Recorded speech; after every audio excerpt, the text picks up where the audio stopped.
출애굽기 8장을 보겠습니다. 성경 말씀 출애굽기 8장입니다.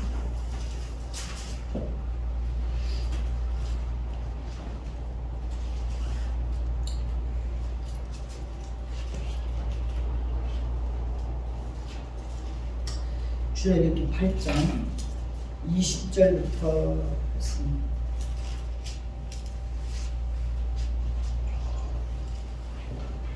20절부터 32절까지 돌아가면서 읽겠습니다. 여호와께서 모세에게 이르시되 아침에 일찍 일어나 바로 앞에 서라. 그가 물 있는 곳으로 나오리니 그에게 이르기를 여호와께서 이와 같이 말씀하시기를 내 백성을 보내라. 그러면 그들이 나를 섬길 것이니라.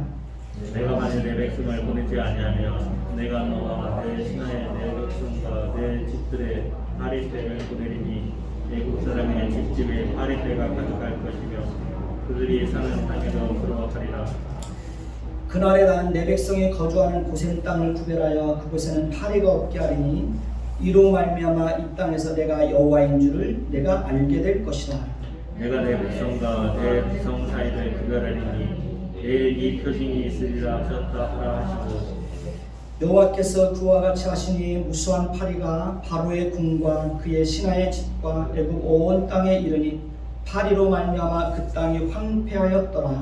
바로가 모세와 아론을 불러 이르되 너희는 가서 이 땅에서 너희 하나님께 제사를 드리라. 모세가 이르되 그리함은 부당하니이다. 우리가 우리 하나님 여호와께 제사를 드리는 것은 애굽 사람이 싫어하는 바인즉 우리가 만일 애굽 사람의 목전에서 제사를 드리면 그들이 그것을 미워하여 우리를 돌로 치지 아니하리이까. 우리가 사흘째쯤 광야로 들어가서 우리 하나님 여호와께 제사를 드리되 우리에게 명령하시는 대로 하려 하나이다. 바로가 이르되 내가 너희를 보내리니 너희가 너희의 하나님 여호와께 광야에서 제사를 드릴 것이나 너무 멀리 가지는 말라. 그런즉 너희는 나를 위하여 간구하라. 모세가 이르되 내가 마음을 떠나가서 여호와께 간구하리니 내일이면 파리떼가 바로와 바로의 신하와 바로의 백성을 떠나려니와 바로는 이 백성을 보내어 여호와께 제사를 드리는 일에 다시 거짓을 행하지 마소서 하고 모세가 바로를 떠나 나와서 여호와께 간구하니 여호와께서 모세의 말대로 하시니 그 파리떼가 바로와 그의 신하와 그의 백성에게서 떠나니 하나도 남지 아니하였더라. 그러나 바로가 이때에도 그의 마음을 완강하게 하여 그의 백성을 보내지 아니하였더라. 우리 서로 한번 인사 한번 해보십시다. 참 잘하셨습니다. 사랑하고 축복합니다. 네. 하나님께서 우리 인생의 여정 속에 담아 놓으신 그 각각의 목적이 있습니다. 그러나 우리는 우리 인생의 여정 속에 담아 놓으신 하나님의 목적을 다 알 수 있을까요? 다 알 수 없습니다. 전도서 11장 5절을 보면 바람의 길이 어떠함과 아이뱅 자의 태에서 뼈가 어떻게 자라는지를 내가 알지 못함같이 만사를 성취하신 하나님의 일을 내가 알 수 없다라고 말씀하고 있습니다. 그렇습니다. 우리는 바람의 길을 알 수 있어요, 없어요? 바람의 길을 알 수 없습니다. 바람이 어디서 시작돼서 어디로 사라지는지 다 알지 못합니다. 우리는 아이뱅 자의 태에서 뼈가 어떻게 자라는지를 알 수 있을까요, 없을까요? 알 수 없습니다. 우리는 오장육부와 뇌가 어떻게 형성되고 눈과 귀와 코와 입과 손가락과 발가락이 태중에서 어떻게 만들어가는지 알 수 없습니다. 마찬가지로 우리는 만사를 성취하시는 하나님의 일을 우리가 알 수 없다는 것입니다. 사실은 그것이 참 어렵습니다. 하나님께서 우리가 어떤 문제로 인하여 고민하고 갈등하고 어떻게 해야 될지 몰라서 괴로워하고 힘들어할 때 하나님이 곧바로 답을 알려주시면 얼마나 좋을까요? 그렇죠. 그러나 하나님은 그때에도 우리에게 답을 알려주지 않을 때가 많이 있습니다. 하나님은 우리가 만나는 많은 인생의 문제에 대해서 오랫동안 침묵하실 때가 많이 있습니다. 여러분들은 다 경험하셨을 것입니다. 하나님은 우리가 만나는 모든 인생의 문제에 대해서 스스로 고민하고 갈등하고 선택하고 결정하고 길을 찾아갈 때까지 묵묵히 기다리고 지켜보실 때가 많이 있습니다. 하나님은 욥이 고난을 당할 때도 하나님은 욥이 고난을 당할 때도 그가 고난을 당하는 이유를 설명해 주지 않았습니다. 욥은 자신이 왜 그런 고난을 당하게 되었는지 그 이유를 알 수 없어서 힘들어하고 갈등하고 친구들과 치열하게 논쟁을 벌일 때에도 하나님은 그 이유를 설명해 주지 않았습니다. 하나님은 고난의 끝자락에서 욥을 만나시고 하나님 자신이 창조주요 권능자님과 인간이 얼마나 무지하고 무능한 존재인지에 대해서 말씀해 주시는 것을 봅니다. 욥은 끝까지 고난의 이유를 알 수 없었지만 고난을 통해서 이런 고백을 합니다. 내가 주께 대하여 귀로 듣기만 하였사오나 이제는 눈으로 주를 배웠나이다 라고 고백을 합니다. 그러니까 욥은 고난을 통해서 하나님을 인격적으로 깊이 만난 것입니다. 우리는 욥기를 통해서 죄와 상관없이 의인도 고난을 당할 수 있다는 것을 배울 수 있습니다. 부모들 중에는 자녀들에게 어떤 문제가 있으면 자녀들 스스로 고민하고 갈등하고 선택하고 문제를 해결할 때까지 기다리지 못하고 부모가 먼저 마음이 급해서 문제를 해결하려고 나서는 경우가 종종 있습니다. 그것은 자녀를 망하게 하는 길입니다. 자녀들 스스로 문제 해결 능력을 키울 수 있도록 부모는 지켜보는 것이 힘들어도 지켜봐야 됩니다. 자녀들 스스로 강해지고 자립심을 가질 수 있도록 부모들은 묵묵히 기다려 주어야 합니다. 하나님께서 우리를 단련하실 때도 그렇게 하십니다. 우리가 힘들고 어렵다고 아우성치고 몸부림을 치고 금식하고 철야를 해도 금방금방 우리를 도와주시고 우리의 문제를 해결해 주지 않습니다. 하나님은 그런 과정을 통해서 끊임없이 우리 마음을 단련하시는 것입니다. 때로는요, 하나님은 우리가 모든 것을 포기할 때까지 기다리실 때가 있어요. 하나님은 우리가 더 이상 버틸 수 없다고 여길 때까지 기다리실 때가 많이 있습니다. 하나님은 우리가 스스로의 힘으로 살아갈 수 없다고 판단하고 모든 것을 내려놓을 때까지 기다리실 때가 많이 있습니다. 하나님은 우리가 깊은 절망과 좌절에 빠져서 모든 것을 체념할 때까지 기다리실 때가 많이 있습니다. 하나님은 우리의 생애 속에서 그러한 방식으로 일하실 때가 많이 있습니다. 하나님께서 우리에게 그렇게 하시는 것은 우리의 유익을 위해서입니다. 하나님은 우리가 어떤 고난과 역경 앞에서도 쉽게 포기하고 쓰러지지 않을 사람들로 하나님은 우리를 강하게 단련하기를 원하십니다. 하나님은 우리가 어떤 상황 속에서도 오직 하나님만 의지하고 하나님만 바라볼 수 있는 자들로 우리가 변화되고 성숙하게 되기를 하나님은 원하십니다. 하나님은 우리가 바람에 흔들리는 갈대처럼 나약한 존재가 되는 것을 결코 원하지 않습니다. 하나님은 우리가 오직 하나님만 높이고 하나님만 자랑하고 하나님의 은혜만을 말하고 하나님이 하신 일이라고 고백하기를 원하십니다. 그래서 하나님은 오랫동안 우리로 하여금 힘들고 어려운 과정들을 참고 견디게 하실 때가 많이 있습니다. 저와 여러분들은 모두 지금까지 그런 삶을 살아왔을 것입니다. 우리는 우리가 겪는 인생의 문제에 대해서 답을 다 알 수 있나요? 없나요? 답을 알 수 없을 때가 많습니다. 우리는 당장 내일 일도 잘 모릅니다. 우리는 우리가 선택하는 것이 항상 옳고 바르고 최선의 것인지에 대해서 우리는 잘 모릅니다. 우리는 어떤 문제에 대해서 심사숙고해서 신중하게 최선의 길을 선택한다고 합니다.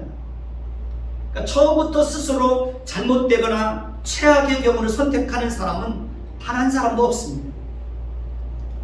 우리는 항상 최선의 길을 선택한다고 그렇게 선택을 하면서 우리 인생을 살지만 인생길을 가다 보면 자신이 생각했던 것과 전혀 다른 결과가 나타나는 것을 얼마든지 경험할 수 있어요? 없어요?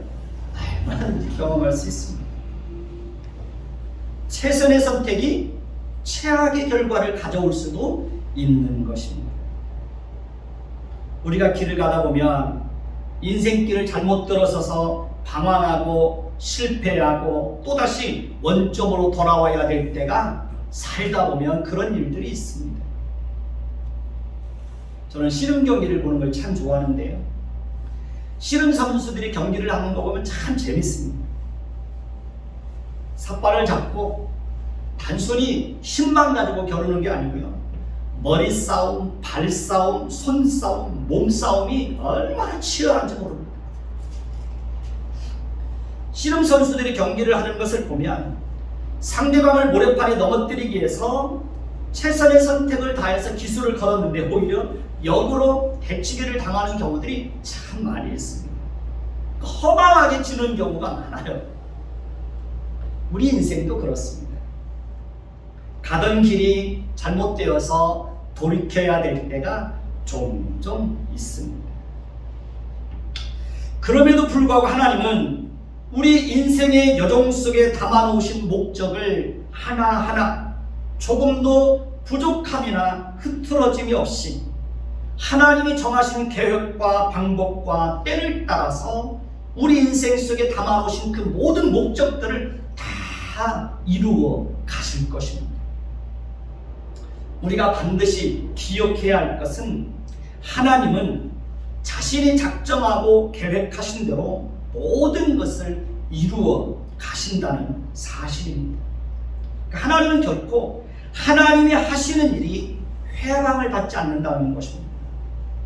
잠시 하나님이 하시는 일이 회방을 받고 지연되는 것처럼 보여도 그것도 모두 하나님의 계획과 작정과 섭리 속에서 다 이루어지고 있다는 것을 기억해야 합니다.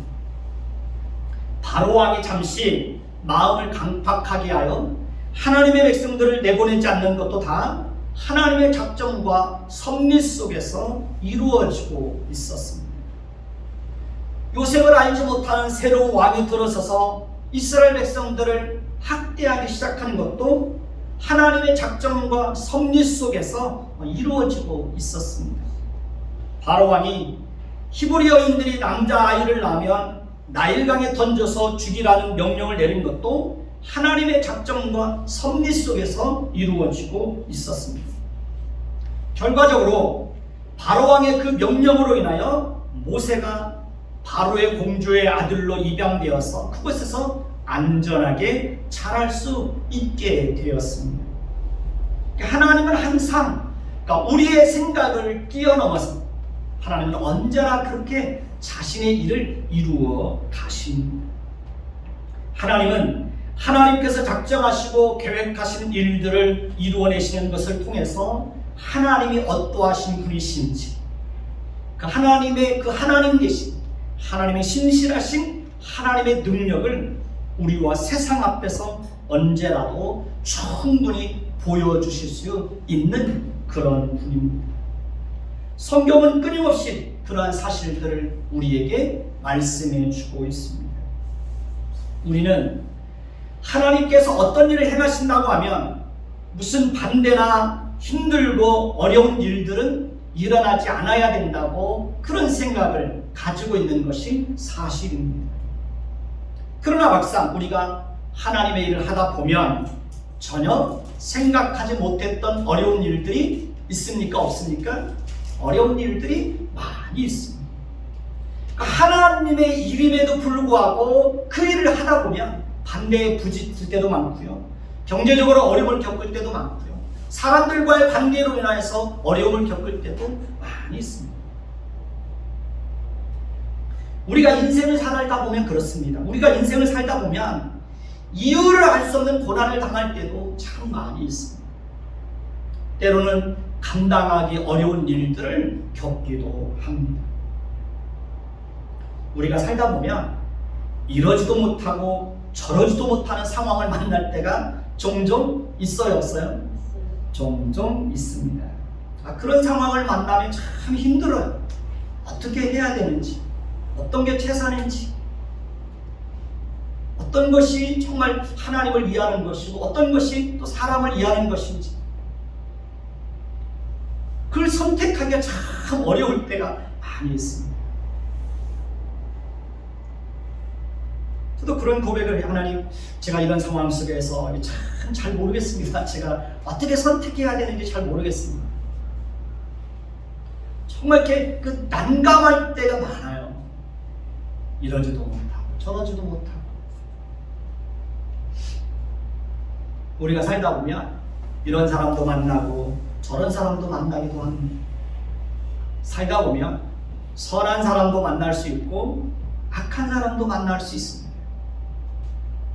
우리는 그 속에 하나님께서 어떤 목적을 담아두었는지 그 이유를 알 수 없어서 힘들어하고 갈등하고 방황하고 고통스러워할 때가 종종 있어요, 없어요?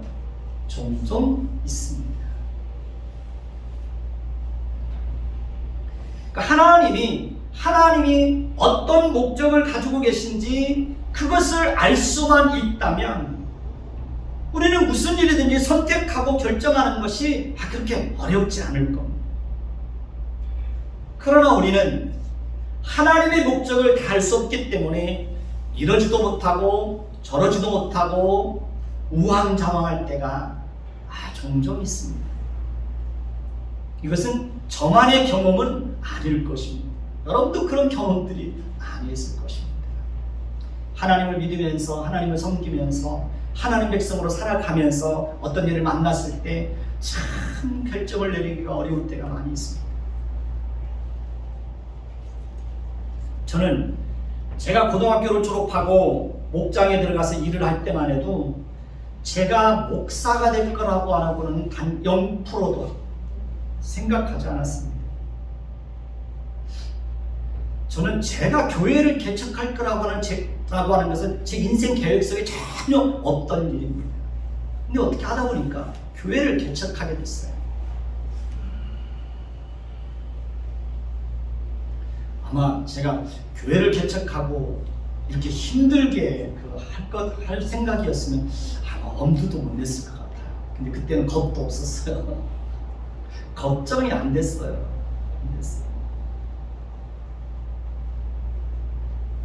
저는 제가 광명시 소화동에 와가지고 제 아내를 만나서 자녀를 넷이나 낳고 살 거라고 하고는 저는 상상도 못했어요. 우리는 솔직히 우리 인생의 여정을 다 알 수 있어요, 없어요? 알 수 없어요. 그러나 분명한 것은 우리 인생의 여정과 우리의 선택과 우리가 결정하고 걸어가는 그 걸음 속에 우리가 지금은 다 알 수 없지만 그 속에 다 뭐가 있다는 거예요? 하나님의 어떤 목적이 담겨져 있다는 겁니다. 우리는 그것을 알지 못해요. 알지 못해요. 하나님께서 아브라함을 갈대아 우르에서 불러내서 본토와 친척과 아비집을 떠나라고 했을 때도 그를 향한 하나님의 뭐가 있었어요? 하나님의 목적이 있었어요. 하나님께서 야곱을 외삼촌 라반의 집으로 도망가게 해서 그곳에서 죽도록 고생한 것도 하나님의 목적이 있었어요. 하나님께서 요셉을 형들의 손에 의해서 애굽의 종으로 팔려가게 한 것도 하나님의 깊은 목적과 계획이 있었어요. 요셉이 그걸 알았을까요? 자신이 그렇게 형들의 손에 의해서 애굽의 종으로 팔려갈 때 나를 향한 하나님의 목적과 계획이 있어, 그러니까 참고 견디면 돼, 이런 생각했을까요? 욥의 머릿속에는요 그런 건 단 1%도 없었어요. 하나님께서 야곱으로 하여금 가족들을 데리고 애굽으로 내려가게 한 것도 하나님의 목적이 있었어요. 하나님께서 모세로 하여금 미디안 광야로 도망가서 그곳에서 40년 동안 장일의 양떼를 돌보게 한 것도 하나님의 목적이 있었어요. 그러나 모세가 과연 그걸 알았을까요? 40년 동안 광야에서 양떼를 돌보면서 그래도 나를 향한 하나님의 큰 목적과 계획이 있어, 그러니까 잘 참고 견디면 돼, 모세의 마음속에 이런 계획이 있었을까요? 전혀 없었어요. 그러나 하나님만이 알고 있는 거예요. 하나님께서 모세를 다시 애굽으로 들어가게 하신 것도 하나님의 목적이 있었어요.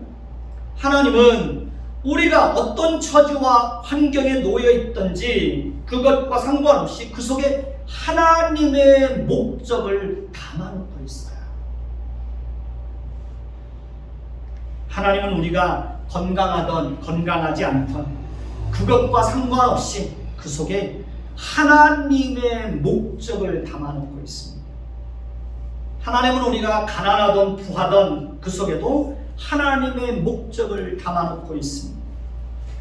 하나님은 우리가 성공을 하던 실패를 하던 그 속에도 하나님의 목적을 담아놓고 있습니다. 하나님은 우리가 자녀 문제로 인하여 고민하고 갈등할 때도 그 속에도 하나님의 목적을 담아놓고 있습니다.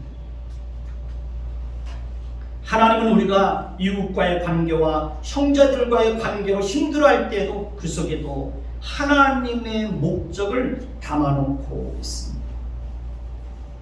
하나님은 여러분들이 어느 곳에 있든지, 그곳이 직장이든 가정이든 학교에서든 어느 곳에 있든지 그 속에도 하나님의 목적을 담아놓고 있습니다. 지금 우리는 하나님의 목적을 다 알 수 없지만 하나님은 반드시 어떤 목적을 가지고 우리 인생을 이끌어 주시는지에 대해서 반드시 내 인생 속에 하나님의 이런 목적이 담겨져 있구나 라는 것을 하나님께서 보게 하실 때가 있을까요? 없을까요? 반드시 보게 하실 때가 있습니다. 하나님께서 우리의 인생 속에서 어떤 것들을 이루어 가시는지에 대해서 하나님께서 저와 여러분들의 인생 가운데 하나님의 어떤 일들을 행하시고 하나님의 하시는 일들을 풍성하게 경험하게 하실 때가 반드시 있습니다. 그러니 우리는 하나님께서 우리 인생과 우리 자녀들을 어떻게 인도해 주든지 하나님께서 목적하시는 것이 하나도 남김없이 다 이루어질 수 있도록 우리는 하나님 앞에 기도해야 되는 것입니다. 나는 알 수 없지만 내 인생을 향하여 가지고 계신 하나님의 목적, 그 목적이 다 이루어지도록 하나님 은혜를 베풀어 주세요. 그게 우리의 기도가 되어야 하는 것입니다. 하나님께서 애굽 땅에 여러 가지 재앙을 내리시는 것을 통해서 하나님만이 진정한 권능자임을 보여주셨습니다. 애굽의 바로왕은 요술사들의 입을 통해서 하나님의 권능이 임한 것이라는 것 사실을 들었음에도 불구하고 그는 마음을 완악하게 하여 그들의 말도 듣지 않았습니다. 그리고 하나님은 바로왕이 마음을 완악하게 하여 그들을 쉽게 보내주지 않을 것이라고 이미 말씀해 주셨습니다. 우리는 출애굽의 과정을 통해서 계속해서 하나님이 어떻게 일하시는 분인지에 대해서 확인할 수 있습니다. 하나님께서 다시 바로 왕에게 모세를 보냅니다. 하나님께서 자기 백성을 구원하시기 위해서 쉬지 않고 일하시는 것을 알 수 있습니다. 출애굽기 8장 20절에서 21절을 다시 한번 보십시다.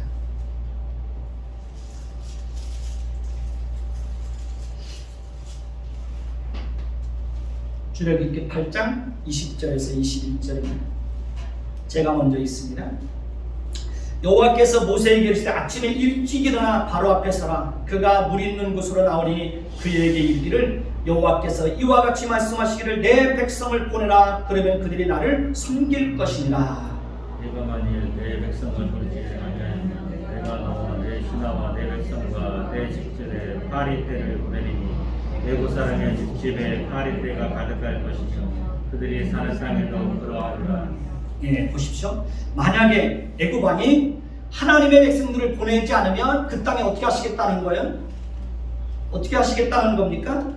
파리떼를 보내시겠다고 말씀을 합니다.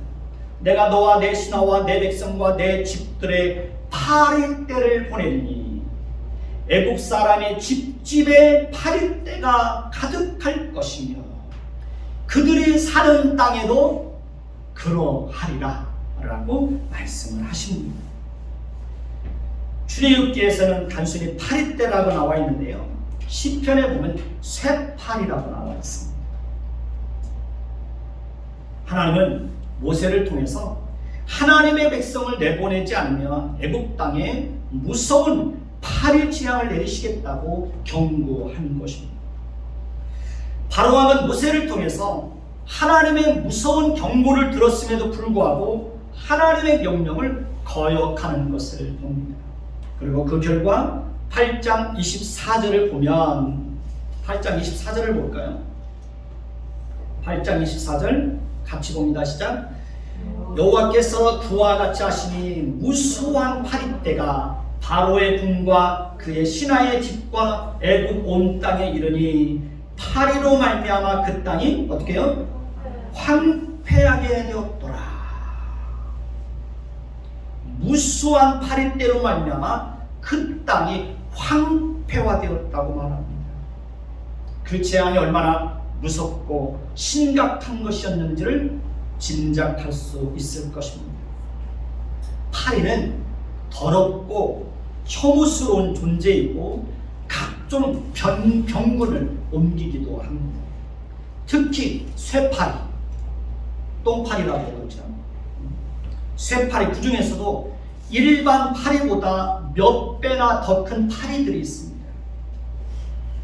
쇠파리떼와 큰 파리들이 집과 온 땅에 가득하다고 생각해 보십시오. 그 피해가 얼마나 심각했겠습니까? 옛날에 목장에서 일할 때요, 목부들이 일을 하고 나면은 밥을 먹으러 가면요, 밥을 해주는 할머니가 있는데요, 방에 들어가면 천장에 파리떼가 그냥 시커멓게 붙어 있어요. 밥 먹다 보면 파리가 또 국에도 떨어지고 반찬에도 떨어지고, 반찬에도 파리가 있고 국에도 파리가 있고, 그게 일상이었어요. 목장에는 파리가 참 많아요.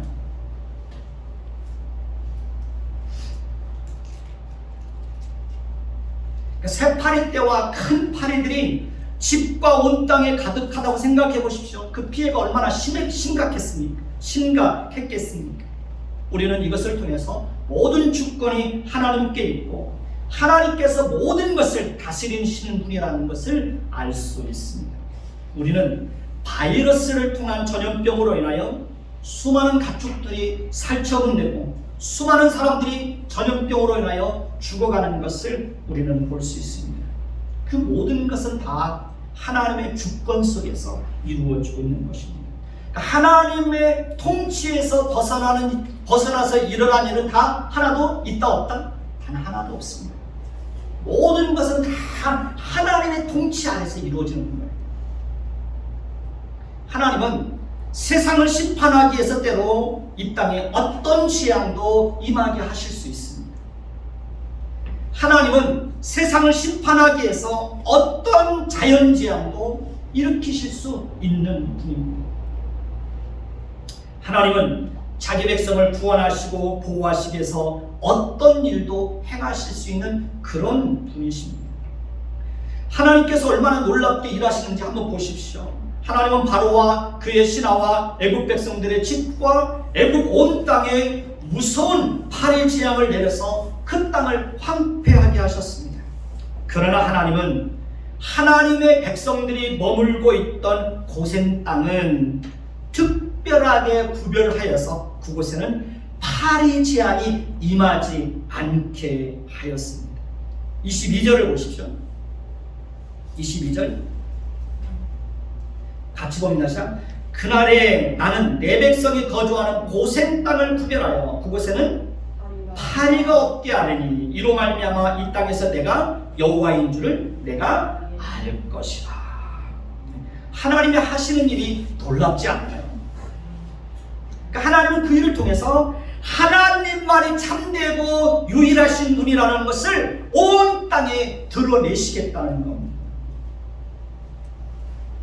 하나님은 그 일을 통해서 하나님의 백성으로 선택한 하나님의 백성들을 어떻게 구별하시고 그들을 특별히 사랑하시고 보호하시는 분인지를 하나님이 그 사건을 통해서 분명하게 보여주시겠다는 것입니다.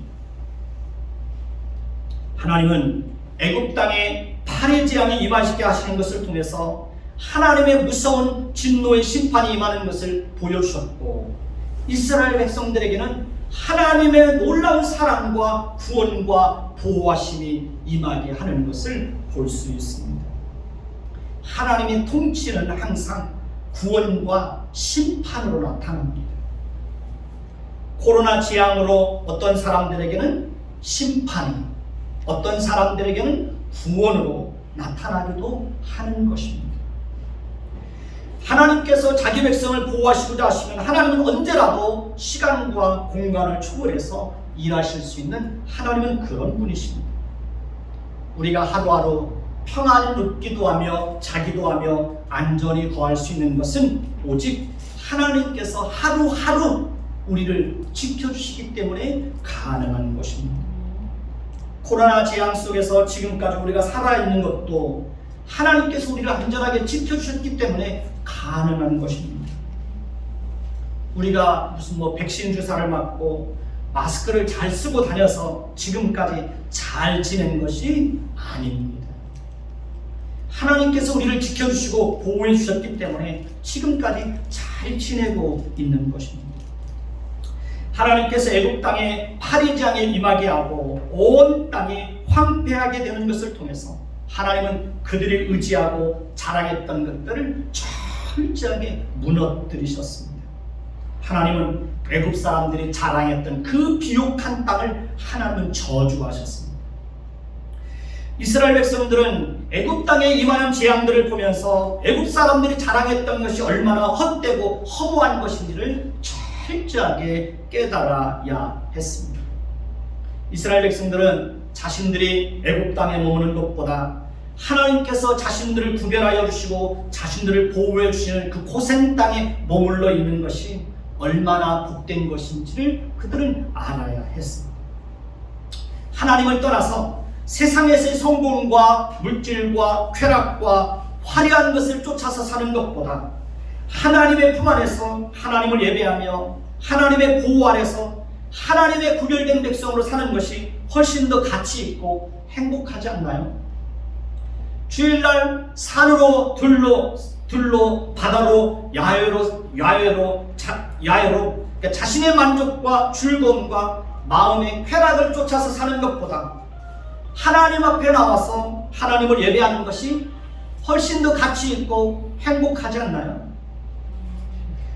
화려한 집에서 살고 고급 승용차를 몰고 다니고 자신을 자랑하면서 사는 것보다 그래도 하나님의 말씀을 따라서 믿음으로 사는 것이 더 가치 있고 행복하지 않나요? 이 땅에 소망을 두고 사는 것보다 천국에 소망을 두고 사는 것이 훨씬 더 가치 있고 행복한 일이 아닌가요? 오로지 자신의 만족과 자신의 욕심과 자기 자신의 이기적인 욕심을 채우기 위해서 물질을 움켜쥐고 사는 것보다 작은 것이라도 나누고 베풀며 사는 삶이 더 가치 있고 행복하지 않나요? 비록 고기 반찬에 값비싼 음식을 먹지 못해도 가족들이 서로 사랑하고 화목하게 사는 것이 더 가치 있고 행복하지 않나요? 저는 저에게 아무리 많은 돈을 가져다 주어도 하나님을 믿는 신앙과 절대로 바꾸지 않습니다. 저에게는 아무리 세상에서 즐거운 일이 있어도 하나님을 예배하는 것과 바꾸지 않습니다. 저에게는 예수님을 사랑하는 것보다 더 귀하고 가치 있는 것은 없습니다. 저에게는 예수님보다 더 중요하고 우선되고 가치 있는 것은 없습니다. 저에게는 예수님이 가장 귀하고 존귀한 분입니다. 왜냐하면 예수님께서 저에게 놀라운 사랑을 보여주셨기 때문에 그렇습니다. 예수님은 자신의 죽음으로 인하여 우리를 죄와 비참함 속에서 건져주셨습니다. 예수님은 허물과 죄로 죽었던 우리 영혼을 살려주시고 우리에게 하나님의 형상을 회복시켜 주셨습니다. 그 결과 우리는 하나님을 알고 하나님을 예배하는 자로 살게 되었습니다. 우리는 하나님의 성품을 알고 하나님의 성품을 닮아가는 자들이 되었습니다. 우리는 우리의 영혼을 구원받아 천국에 들어갈 수 있게 되었습니다. 예수 그리스도로 말미암아 우리 인생 가운데 이런 일들이 다 가능하게 된 것입니다. 그렇기 때문에 우리에게는 누가 가장 존귀한 분입니까? 예수 그리스도가 우리에게는 가장 존귀하고 가장 귀한 분이십니다. 인간이 얼마나 간사한지 한번 보실까요?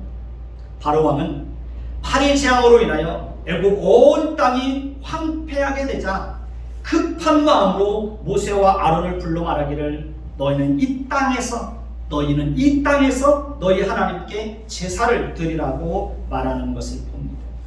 그러니까 바로왕은 잠시 그 상황에서 벗어나기 위해서 그런 말을 한 것입니다. 우리도 잠시 다급한 마음에 하나님께 어떤 조건을 제시하며 기도하지만 그 문제가 풀리면 우리 마음이 돌변해서 언제 그랬느냐는 식으로 행동할 때가 있을 것입니다. 바로왕이 지금 그렇게 하고 있는 것입니다. 그러니까 바로왕은 이스라엘 백성들을 애굽에서 절대로 내보낼 생각이 전혀 없습니다. 그러니까 바로왕은 절대로 이스라엘 백성들이 가지고 있는 그 노동력을 포기할 수가 없습니다. 우리가 끝까지 포기하지 못하고 내려놓지 못하는 것이 있을 것입니다. 끝까지 움켜쥐고 싶은 것이 있을 것입니다. 그것이 권력일 수 있습니다. 명예일 수 있습니다. 물질일 수 있습니다. 자존심이나 사람에 대한 집착일 수 있습니다. 모세는 바로의 제안을 거절을 합니다. 왜냐하면 애굽 사람들은 태양신을 섬기는 자들이었고 그 외에도 많은 신을 섬기는 자들이었는데 그들이 섬기는 신이 아닌 다른 신을 섬기는 것을 보면 그들은 분명히 그들을 미워해서 돌로 쳐서 죽이려고 할 것입니다. 그리고 그들은 이미 여호와 하나님으로 인하여 큰 피해와 고통을 당하고 있었습니다. 그렇기 때문에 그들은 이스라엘 백성들이 그들의 보는 앞에서 하나님께 제사를 드린다고 하면 그들은 하나님께 대한 그 분노를 이스라엘 백성들에게 드러내서 돌을 들어서 그들을 죽이려고 했을 것입니다. 그렇기 때문에 모세는 다시금 바로왕에게 말하기를 사흘길쯤 광야로 들어가서 그곳에서 제사를 드리겠다고 말했던 것입니다. 그럼에도 불구하고 바로왕은 모세에게 말하기를 너희는 너희 하나님께 제사를 드리되 너무 멀리는 가지 말라고 말합니다. 바로왕은 그들을 쉽게 보내줄 마음이 있어요, 없어요? 바로왕의 마음속에는 그런 마음 자체가 없습니다. 그러니까 어쩔 수 없으니까 멀리 가지 말고 가까운 데서 제사를 드리라고 하는 거예요. 그러니까 바로왕은 어떻게 해서든지 끝까지 그들을 붙잡아 놓고 싶은 거예요. 그러니까 바로왕은 단지 그 상황을 모면하기 위해서 그렇게 말을 하고 있는 것입니다. 바로왕은 모세에게 자신을 위해서 기도해달라고 말하는 것을 봅니다. 바로왕은 개구리 떼가 물러가게 했던 것처럼 파리지향도 물러가게 해달라고 모세에게 요청을 합니다. 모세는 바로의 곁을 떠나면서 내가 여호와께 간구하리니 내일이면 파리떼가 물러갈 것입니다. 그리고 모세는 바로왕에게 다시 이 백성을 보내어 여호와께 제사를 드리는 일에 거짓을 행하지 말라고 말합니다. 그리고 하나님은 모세가 바로를 떠나 나와서 여호와께 간구하며 여호와께서 모세의 말대로 그 파리떼가 바로와 그 신하와 그의 백성에게서 떠나니 하나도 남지 않게 되었다고 말합니다. 하나님은 이렇게 재앙을 내리시기도 하시고 재앙을 거두시기도 하시는 분이라는 것을 알려주고 있습니다. 하나님은 바로왕이 마음을 완악하게 하여 하나님의 백성들을 애굽에서 내보내주지 않을 것을 알면서도 여전히 그들에게 국류를 베풀어서 파리떼가 떠나가게 하였습니다. 그럼에도 불구하고 바로왕은 다시 마음을 완강하게 하여 그 백성을 내보내지 않는 것을 봅니다. 바로왕만 그렇게 하나님에 대해서 마음이 완강하고 강팍하고 간사할까요? 아닙니다. 하나님을 떠나서 살아가는 모든 사람은 다 마음에 하나님 두기를 싫어합니다. 하나님을 아는 일에도 관심이 없습니다. 하나님을 섬기고 예배하는 일에도 관심이 없습니다. 하나님의 말씀에 순종하는 일에도 관심이 없습니다. 하나님을 떠나서 살아가는 사람들의 마음속에는 하나님에 대한 두려움이 전혀 없습니다. 하나님은 때가 되면 불신앙 속에서 살아가는 사람들에게 반드시 심판하실 때가 있습니다. 하나님은 때가 되면 감추어져 있던 은밀한 죄들을 다 드러내고 심판하실 때가 있습니다. 이 세상에서 심판이 이루어지지 않으면 죽음 이후에라도 반드시 하나님의 심판이 있습니다. 그러니 우리는 하나님을 두려워해야 합니다. 하나님을 속이려고 하면 안 됩니다. 하나님 앞에서 간사한 사람이 되면 안 됩니다. 하나님의 말씀 앞에 마음을 완악하게 품으면 안 되는 것입니다. 다윗처럼 하나님의 말씀을 들으면 지체하지 않고 신속하게 돌이킬 수 있는 그런 사람들이 되어야 하는 것입니다. 우리가 하나님께 엎드려 기도하지 않는 것은 우리 마음속에 하나님을 의지하는 마음이 없기 때문에 그러는 것입니다. 하나님을 의지하는 마음은 반드시 기도하는 것으로 나타나게 되어 있습니다. 그가 하나님 앞에 엎드려 기도하는 것만큼 그 사람은 어떤 사람일까요? 하나님을 의지하고 하나님을 사랑하는 사람일 것입니다. 물질도 마찬가지입니다. 하나님을 사랑하는 것만큼 물질도 하나님 앞에 풍성하게 드립니다. 그러니까 하나님을 진심으로 사랑하는 사람은 절대로 하나님 앞에 물질을 드릴 때 인색한 마음과 억지로 계산적으로 드리지 않습니다. 오히려 더 풍성하게 드리고 싶은데 드리지 못해서 안타까운 마음을 가지고 있습니다. 그리고 하나님을 진심으로 사랑하는 사람들의 마음속에는 하나님께 무엇을 드릴 때 마음의 진정한 기쁨과 감사와 행복이 있습니다. 물질을 하나님 앞에 드리는 것은 단순히 돈을 바치는 게 아닙니다. 물질을 하나님 앞에 드린다는 것은 물질의 주인이 내가 아니라 물질의 주인이 하나님이심을 고백하는 겁니다. 물질을 하나님께 드리는 것은 내 마음이 돈에 있는 것이 아니라 하나님께 있음을 고백하는 겁니다. 물질을 하나님께 드리는 것은 교회와 하나님에 대한 헌신과 사랑의 표현으로 드리는 것입니다. 여러분은 지금까지 살면서 혹시 교회를 어머니처럼 생각해 보신 적이 있나요? 여러분들의 마음속에 그런 마음을 가졌던 적이 있나요? 아, 교회는 나의 어머니와 같은 곳이야. 그렇게 생각해 본 적이 있나요?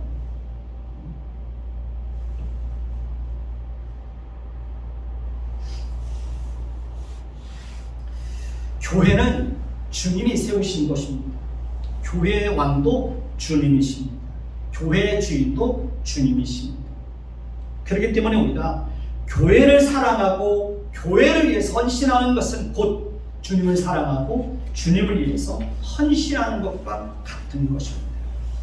청촌에서 열린교회를 담임하고 계시는 김남중 목사님은 그분의 설교를 듣는 중에 그분이 이런 말씀을 하시는 걸 들었습니다.